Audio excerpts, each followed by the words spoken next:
Hello students, this is Raj Yadav and welcome to Chalak study YouTube channel.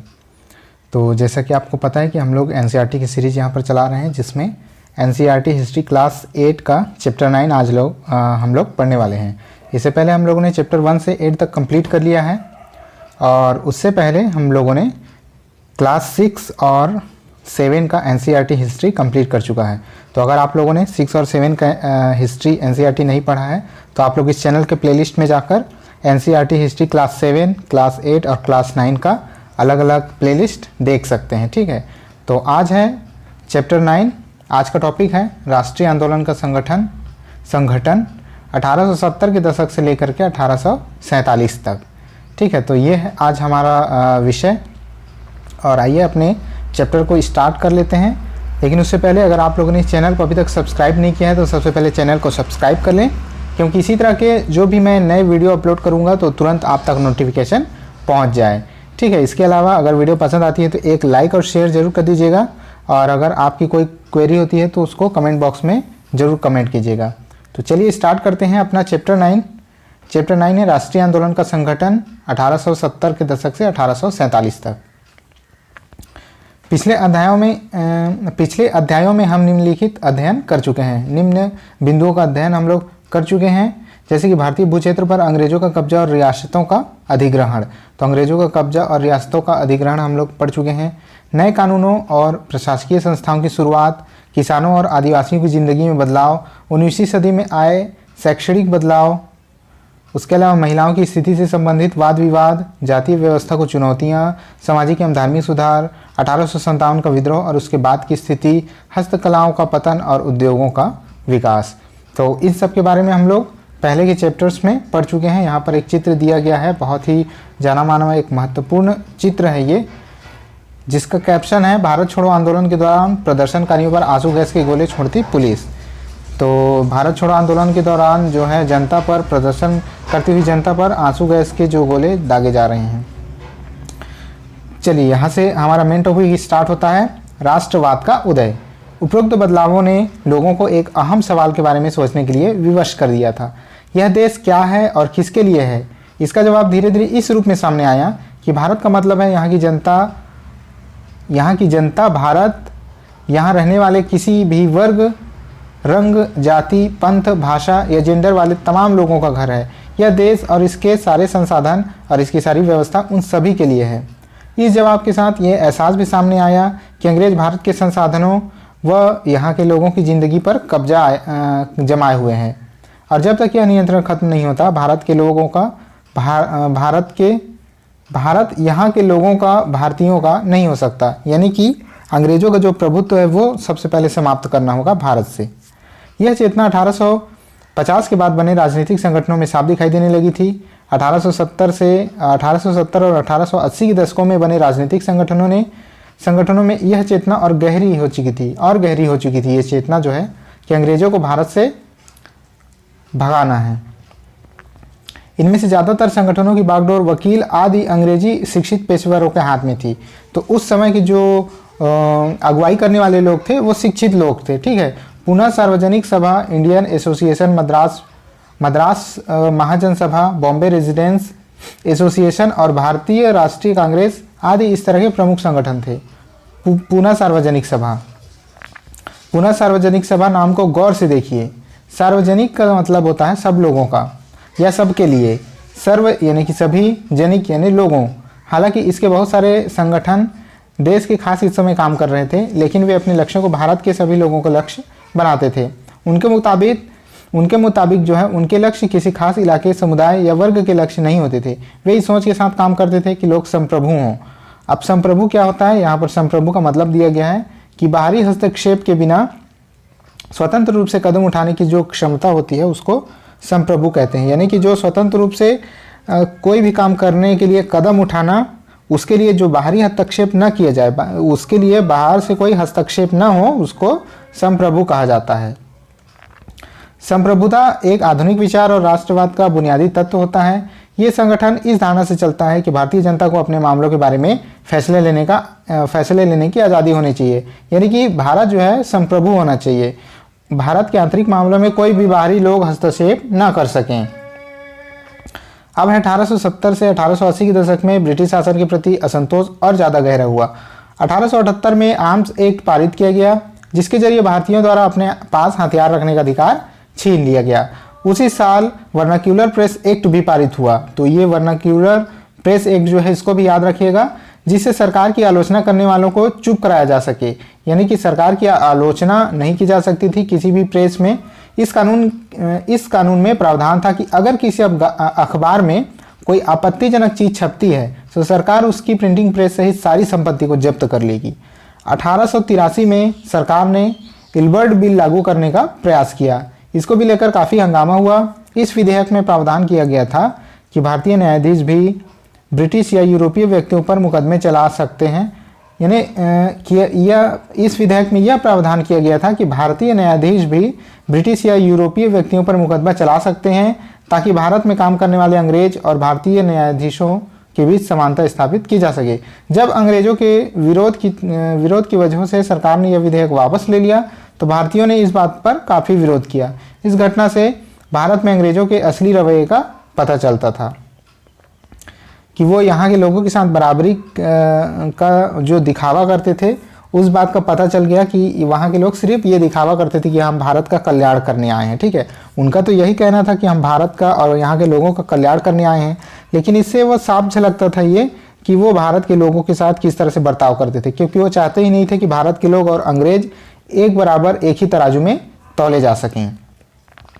पढ़े लिखे भारतीयों की एक अखिल भारतीय संगठन की जरूरत 1880 से ही महसूस की जा सकती थी, परंतु इल्बर्ट विधेयक ने इस चाह को और भी गहरा कर दिया था। 1885 में देश भर के 72 प्रतिनिधियों ने बंबई में सभा करके भारतीय राष्ट्रीय कांग्रेस की स्थापना का फैसला किया।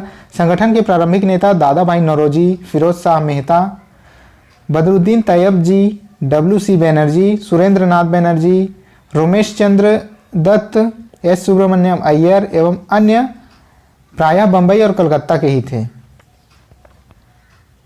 नौरोजी व्यवसायी और प्रचारक थे। जो नौरोजी थे, ठीक है, दादा भाई नौरोजी, वो प्रचारक थे और व्यवसायी थे। वे लंदन में रहते थे और कुछ समय के लिए ब्रिटिश संसद के सदस्य भी रहे थे। उन्होंने युवा राष्ट्रवादियों को मार्गदर्शन किया। सेवानिवृत्त ब्रिटिश अफसर A.O. ह्यूम ने भी, तो सेवानिवृत्त जो ब्रिटिश अफसर थे A.O. ह्यूम, उन्होंने भी विभिन्न क्षेत्रों में भारतीयों को निकट लाने में अहम भूमिका अदा की थी। उन्होंने भारतीयों का साथ दिया था। कांग्रेस किसके पक्ष में बोलने का प्रयास कर रही थी? जनवरी 1886 में दी इंडियन मिरर नामक अखबार ने लिखा है कि बंबई में आयोजित प्रथम राष्ट्रीय कांग्रेस हमारे देश की भावी संसद का केंद्रक है और यह हमारे देशवासियों के लिए अकल्पनीय रूप से लाभकारी परिणामों को जन्म देगी। बदरुद्दीन तैयब जी ने 1887 में अध्यक्ष की हैसियत से कांग्रेस को संबोधित करते हुए कहा था, यह कांग्रेस भारत के किसी एक वर्ग या समुदाय के प्रतिनिधियों से मिलकर नहीं बनी है, बल्कि यह भारत के सभी समुदायों की संस्था है। यहाँ पर एक चित्र दिया गया है जो दादा भाई नौरोजी का है। ठीक है, उभरता हुआ राष्ट्र। अक्सर कहा जाता है कि अपने पहले 20 सालों में कांग्रेस अपने उद्देश्य और तरीकों के लिहाज से मध्यमार्गी पार्टी थी। इस दौरान अंग्रेज ने सरकार और शासन में भारतीयों को और ज़्यादा जगह दिए जाने के लिए आवाज़ उठाई। कांग्रेस का आग्रह था कि विधान परिषदों में भारतीयों को ज़्यादातर जगह दी जाए, परिषदों को ज़्यादा अधिकार दिए जाएं और जिन प्रांतों में परिषदें नहीं हैं उनका गठन किया जाए। कांग्रेस चाहती थी कि सरकार में भारतीयों को भी ऊंचे पद दिए जाएं। इस काम के लिए उसने मांग की कि सिविल सेवा के लिए लंदन के साथ साथ भारत में भी परीक्षा आयोजित की जाए। तो उस समय जो भारतीय सिविल सेवा के लिए जो परीक्षाएं आयोजित की जाती थी वो लंदन में आयोजित की जाती थी।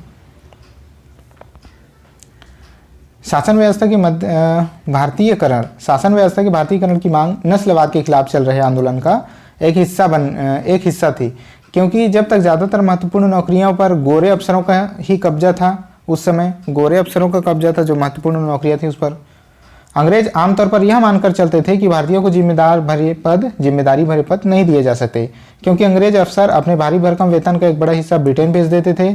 इसलिए लोगों को उम्मीद थी कि भारतीयकरण से यहाँ की धन संपत्ति भी कुछ हद तक भारत में रुकने लगेगी।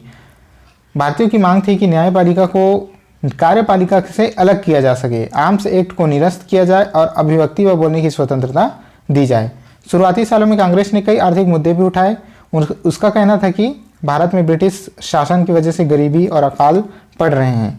बढ़ते लगान के कारण काश्तकार और जमींदार विपन्न हो गए हैं और अनाजों के भारी निर्यात की वजह से खाद्य पदार्थों का अभाव पैदा हो गया है। कांग्रेस की मांग थी कि लगान कम किया जाए, फौजी खर्चों में कटौती की जाए और सिंचाई के लिए ज़्यादा अनुदान दिए जाएं। उसने नमक कर, विदेशों में भारतीय मजदूरों के साथ होने वाले बर्ताव तथा भारतीयों के कामों में दखल अंदाजी करने वाले वन प्रशासन की वजह से वनवासियों की बढ़ती मुसीबतों के बारे में बहुत सारे प्रस्ताव पारित किए। इससे पता चलता है कि पढ़े लिखे संपन्न वर्ग की संख्या होते हुए भी कांग्रेस केवल पेशेवर समूहों, जमींदारों और उद्योगपतियों के हक में ही नहीं बोल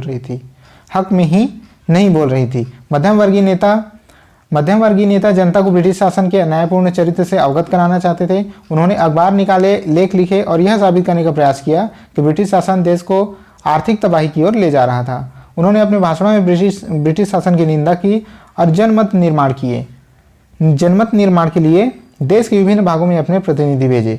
लेकिन मध्यम वर्गीयों को यह भी लगता था कि अंग्रेज स्वतंत्रता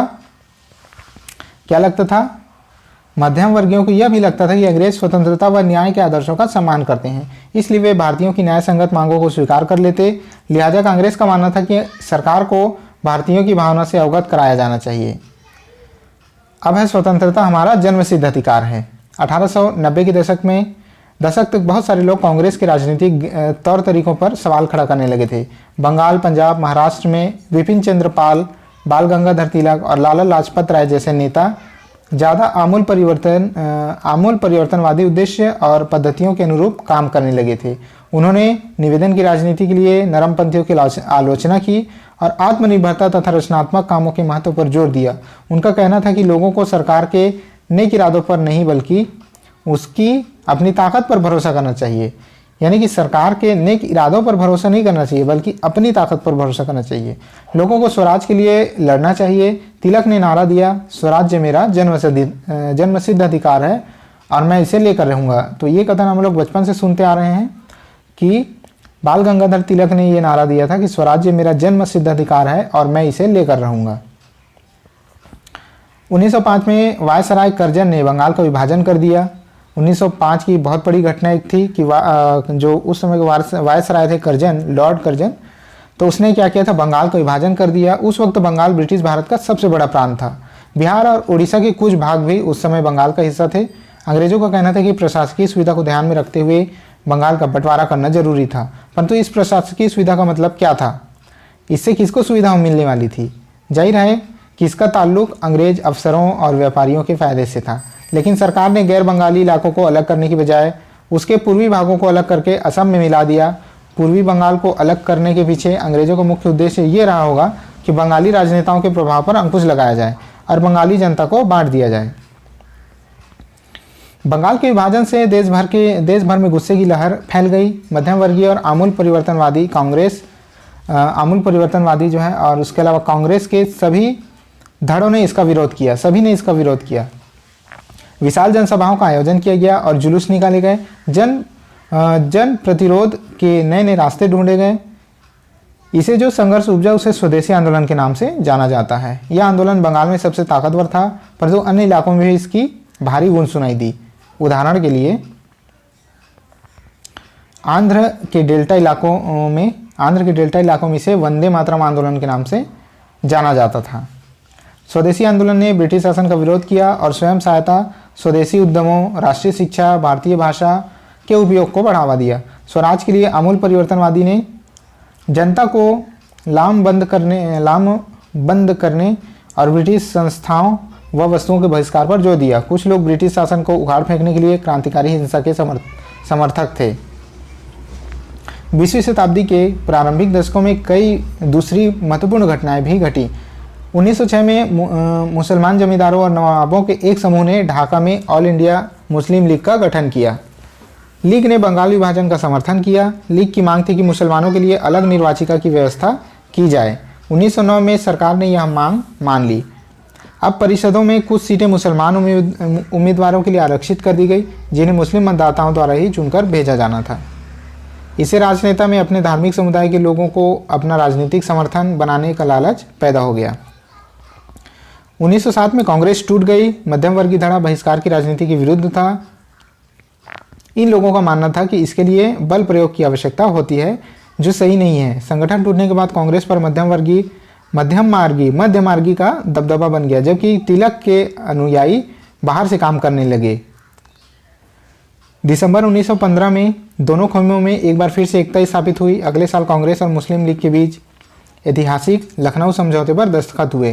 ठीक है, कांग्रेस और मुस्लिम लीग के बीच ऐतिहासिक लखनऊ समझौता हुआ, इसको याद रखिएगा। लखनऊ समझौते पर दस्तखत हुए और दोनों संगठनों ने देश के प्रतिनिधि सरकार के गठन के लिए मिलकर काम करने का फैसला किया। जन राष्ट्रवाद का उदय, तो यहाँ पर कैप्शन में दिया हुआ है क्रांतिकारी हिंसा। ये क्या होता है? समाज में आमूल बदलाव लाने के लिए हिंसा का उपयोग करना क्रांतिकारी हिंसा कहलाता है। परिषद क्या होता है? प्रशासकीय सलाहकारी या प्रातिनिधिक दायित्वों को निभाने वाले मनोनीत या निर्वाचित संस्था को परिषद कहते हैं। अब है जन राष्ट्रवाद का उदय। 1919 के बाद अंग्रेजों के खिलाफ चल रहा संघर्ष धीरे धीरे एक जन आंदोलन में तब्दील होने लगा। किसान, आदिवासी, विद्यार्थी और महिलाएं बड़ी संख्या में इस आंदोलन से जुड़ते गए। कई बार औद्योगिक मजदूरों ने भी आंदोलन को योगदान दिया। 20 के दशक में कुछ खास व्यावसायिक समूह भी कांग्रेस को सक्रिय समर्थन देने लगे। ऐसा क्यों हुआ? पहले विश्व युद्ध ने भारत की आर्थिक और राजनीतिक स्थिति बदल दी थी। इस युद्ध की वजह से ब्रिटिश भारत सरकार के रक्षा व्यय में भारी इजाफा हुआ था। इस खर्चे को निकालने के लिए सरकार ने निजी आय और व्यावसायिक मुनाफों पर कर बढ़ा दिया था। सैनिक व्यय में इजाफे तथा युद्धक आपूर्ति की वजह से जरूरी कीमतों की चीज़ों में भारी उछाल आया और आम लोगों की ज़िंदगी मुश्किल होती चली गई। दूसरी ओर व्यावसायिक समूह युद्ध से बेहिसाब मुनाफा कमा रहे थे, जैसा कि आप अध्याय 7 में देख चुके हैं। इस युद्ध में औद्योगिक वस्तुओं, जूट के बारे में जूट के बोरे, कपड़े, पटरियाँ आदि की मांग बढ़ा दी और अन्य देशों से भारत आने वाले आयात में कमी ला दी। इस तरह युद्ध के दौरान भारतीय उद्योगों का विस्तार हुआ और भारतीय व्यावसायिक समूह विकास के लिए और अधिक अवसरों की मांग करने लगे। युद्ध में अंग्रेजों को अपनी सेना बढ़ाने के लिए विवश किया। एक विदेशी युद्ध की खातिर गांवों में सिपाहियों की भर्ती के लिए दबाव डाला जाने लगा। बहुत सारे सिपाहियों को दूसरे देशों में युद्ध के मोर्चों पर भेज दिया गया। इनमें से बहुत सारे सिपाही युद्ध के बाद यह समझदारी लेकर लौटे कि साम्राज्यवादी शक्तियां एशिया और अफ्रीका के लोगों का किस तरह शोषण कर रही है। ठीक है, फलस्वरूप ये लोग भी भारत में औपनिवेशिक शासन का विरोध करने लगे। इसके अलावा 1917 में रूस की क्रांति हुई। इस घटना के चलते किसानों और मजदूरों के संघर्षों का समाचार तथा समाजवादी विचार बड़े पैमाने पर फैलने लगे, जिससे भारतीय राष्ट्रीयों को नई प्रेरणा मिलने लगी। ठीक है, किससे प्रेरणा मिलने लगी? रूस की क्रांति से। 1917 में रूस की क्रांति हुई, इससे हमारे देश के भी राष्ट्रवादियों को नई प्रेरणा मिलने लगी। अब है महात्मा गांधी का आगमन। इन्हीं हालत में महात्मा गांधी एक जन नेता के रूप में सामने आए। गांधी जी 46 वर्ष की उम्र में 1915 में दक्षिण अफ्रीका से भारत लौटे थे। वे वहां पर नस्लभेदी पाबंदियों के खिलाफ अहिंसक आंदोलन चला रहे थे और अंतर्राष्ट्रीय स्तर पर उनकी अच्छी मान्यता थी और लोग जो है उनका आदर करते थे। दक्षिण अफ्रीकी आंदोलनों की वजह से उन्होंने हिंदू, मुस्लिम, पारसी और ईसाई, गुजराती, तमिल और उत्तर भारतीय, उच्च वर्गीय व्यापारी, वकील और मजदूर सब तरह के भारतीयों से मिलने जुलने का मौका मिल चुका था। ठीक है, दक्षिण अफ्रीका आंदोलनों की वजह से इन सभी धर्मों के लोगों से मिलने का मौका उन्हें मिल चुका था। महात्मा गांधी ने पहले साल पूरे भारत का दौरा किया। इस दौरान वे यहाँ के लोगों, उनकी ज़रूरतों और हालात को समझने में लगे थे। उनके शुरुआती प्रयास चंपारण, खेड़ा और अहमदाबाद के स्थानीय आंदोलन के रूप में सामने आए। इन आंदोलनों के माध्यम से उनका राजेंद्र प्रसाद और वल्लभ भाई पटेल से परिचय हुआ। 1918 में अहमदाबाद में उन्होंने मिल मजदूरों की हड़ताल का सफलतापूर्वक नेतृत्व किया। ठीक है, 1918 में उन्होंने मिल मजदूरों की हड़ताल का सफलतापूर्वक नेतृत्व किया। आइए अब 1919 से 22 के बीच के आंदोलनों को कुछ गहराई से देखते हैं। तो यहाँ दिया हुआ है रोलेट सत्याग्रह। ठीक है, रोलेट एक्ट जो आई थी उसके लिए सत्याग्रह। 1919 में गांधी जी ने अंग्रेजों द्वारा हाल ही में पारित किया गया रोलेट कानून के खिलाफ सत्याग्रह का आह्वान किया। यह कानून अभिव्यक्ति की स्वतंत्रता जैसे मूलभूत अधिकारों पर अंकुश लगाने और पुलिस को और ज़्यादा अधिकार देने के लिए लागू किया गया था। तो मूलभूत अधिकारों पर, ठीक है, स्वतंत्रता जैसे मूलभूत अधिकारों पर अंकुश लगाने और पुलिस को और अधिक ज़्यादा अधिकार देने के लिए रोलेट एक्ट पारित किया गया था। महात्मा गांधी, मोहम्मद अली जिन्ना तथा अन्य नेताओं का मानना था कि सरकार के पास लोगों की बुनियादी स्वतंत्रताओं पर अंकुश लगाने का कोई अधिकार नहीं है। उन्होंने इस कानून को शैतान की करतूत और निरंकुशवादी बताया। गांधी जी ने लोगों से आह्वान किया कि इस कानून का विरोध करने के लिए 6 अप्रैल 1919 को अहिंसक विरोध दिवस के रूप में, अपमान व याचना दिवस के रूप में मनाया जाए और हड़तालें की जाएं। आंदोलन शुरू करने के लिए सत्याग्रह सभाओं का गठन किया गया। रॉलेट सत्याग्रह ब्रिटिश सरकार के खिलाफ पहला अखिल भारतीय संघर्ष था। हालांकि यह मोटे तौर पर शहरों तक ही सीमित था।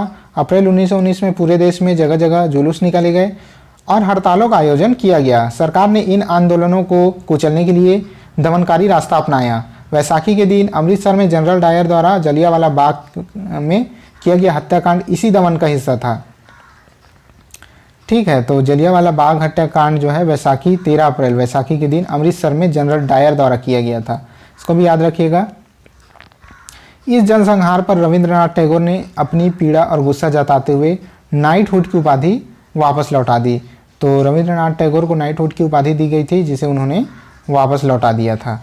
तो नाइटहुड क्या है, इसको देख लेते हैं। नाइटहुड ब्रिटिश राजा या रानी की तरफ से किसी व्यक्ति की अप्रतिम व्यक्तिगत सफलताओं या जन सेवा के लिए दी जाने वाली उपाधि है। नाइटहुड एक उपाधि है जो कि ब्रिटिश राजा या रानी की तरफ से किसी ऐसे व्यक्ति को दिया जाता है जो बहुत ही उसकी व्यक्तिगत सफलता के लिए या फिर जन सेवा के लिए दिया जाता है। ठीक है, अब है रॉलेट एक्ट के। रॉलेट सत्याग्रह के दौरान लोगों ने ब्रिटिश शासन के खिलाफ हिंदुओं और मुसलमानों के बीच गहरी एकता बनाए रखने के लिए प्रयास किया। महात्मा गांधी भी यही चाहते थे कि उनकी राय में भारत यहाँ रहने वाले महात्मा गांधी जी भी यही चाहते थे।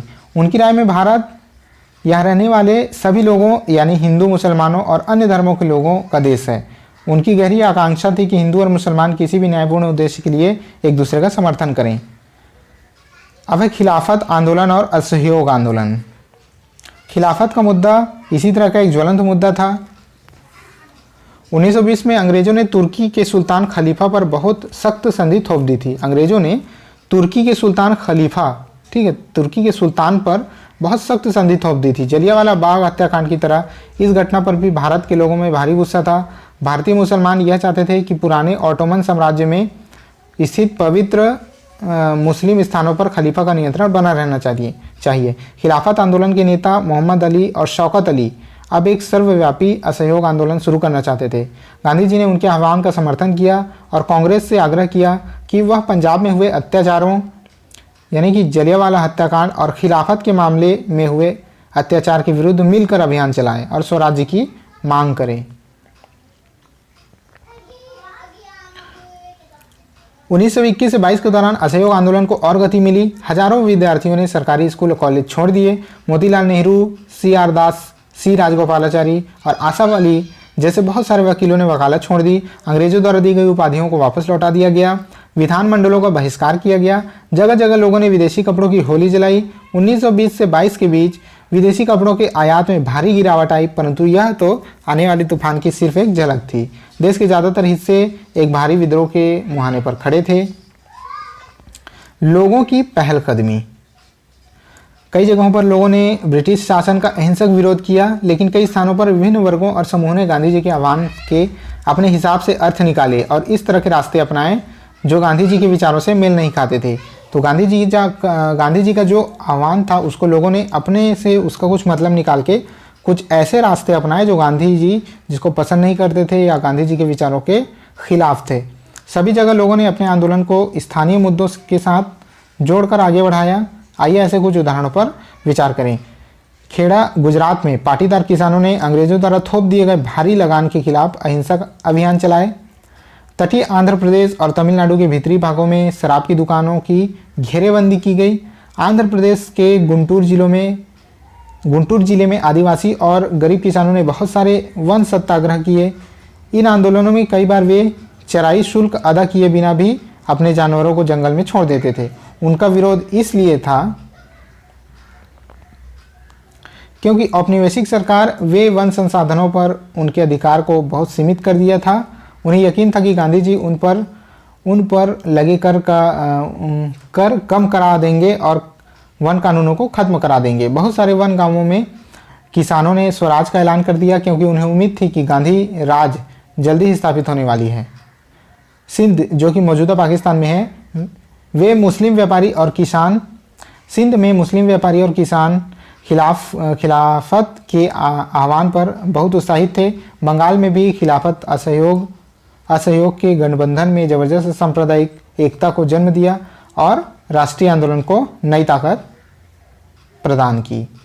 पंजाब में सिखों के अकाली आंदोलन ने अंग्रेजों की सहायता से गुरुद्वारों में जमे बैठे भ्रष्ट महंतों को हटाने के लिए आंदोलन चलाया। यह आंदोलन असहयोग आंदोलन से काफ़ी घनिष्ठ रूप से जुड़ा हुआ दिखाई देता था। असम में गांधी महाराज की जय के नारे लगाते हुए चाय बागान मजदूरों ने अपनी तनख्वाह में इजाफा करने की मांग शुरू कर दी। ठीक है, उन्होंने अंग्रेजी स्वामित्व वाले बागानों की नौकरी छोड़ दी। उनका कहना था कि गांधी जी भी यही चाहते हैं। उस दौर में बहुत सारे असमिया वैष्णव गीतों में कृष्ण की जगह गांधी राज का यशगान किया जाने लगा। तो गांधी जी का उस समय प्रभुत्व इतना था, इतना गांधी जी को मानते थे लोग कि भजनों में भी जो है गांधी जी का जिक्र किया जाने लगा था। अब है जनता के महात्मा।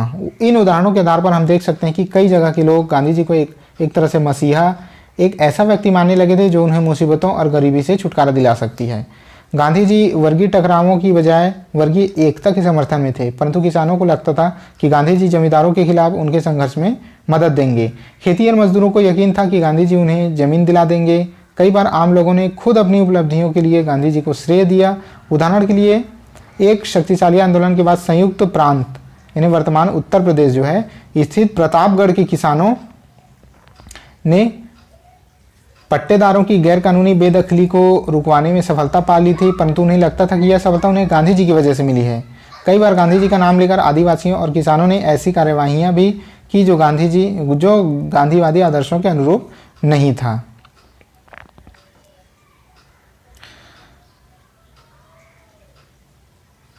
वही थे जिन्होंने प्रतापगढ़ में बेदखली रुकवाई थी। इलाहाबाद जिले में किसान आंदोलन पर सीआईडी द्वारा तैयार की गई जनवरी 2021 की रिपोर्ट एक अंश इस प्रकार है। रिपोर्ट का एक अंश इस प्रकार है।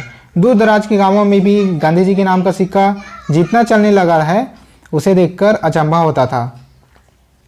गांधी जी के नाम का सिक्का जितना चलने लगा है उसे देखकर अचंभा होता था।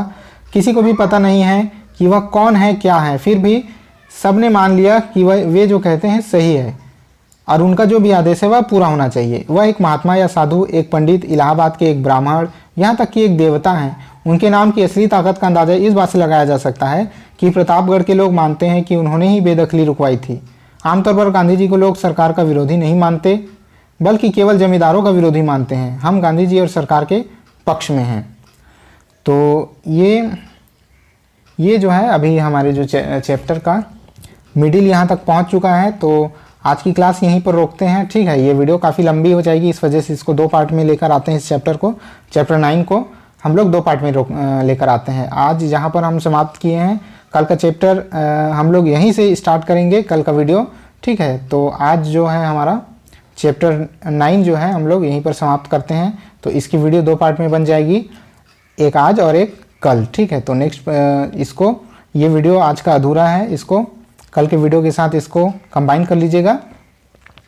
तो सेशन पसंद आया हो तो एक लाइक और शेयर जरूर कर दीजिएगा। अगर चैनल को अभी तक सब्सक्राइब नहीं किया है तो चैनल को सब्सक्राइब जरूर कर दीजिएगा। ठीक है, तो चलिए आज के वीडियो में इतना ही। अब मिलते हैं कल के वीडियो में, तब तक के लिए जय हिंद।